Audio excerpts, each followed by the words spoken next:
Well,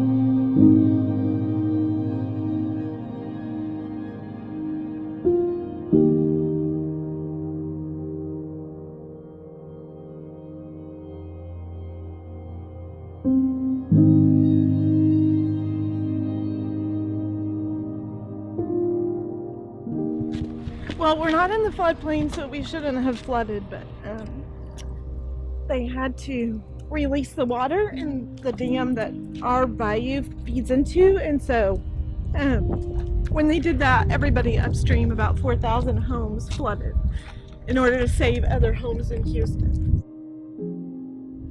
Water came in from the front and the back, and that's it. We've never even had water collect in the street.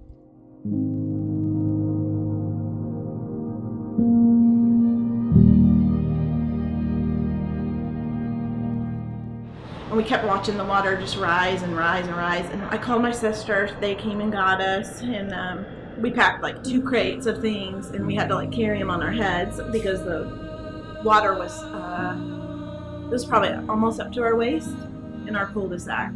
My husband and I and our 2 kids, we left, and then we've been staying at my sister's, so, which is a blessing.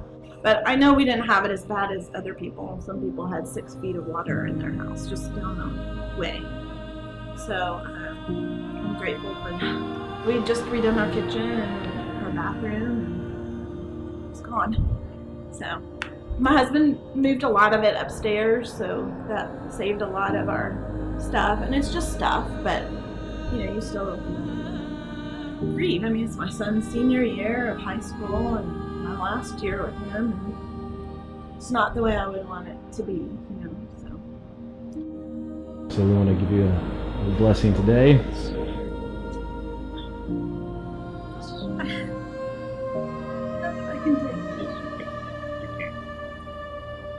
You can. Today's your day. Everybody has a day. The partners do this so that when someone is in need, they have it. And that's how the body of Christ works. When one of us is in need, we help the other ones. And it's a small token, but it's something to, Oh, you know. it's so huge. This is huge. Thank you. You're curious, so well.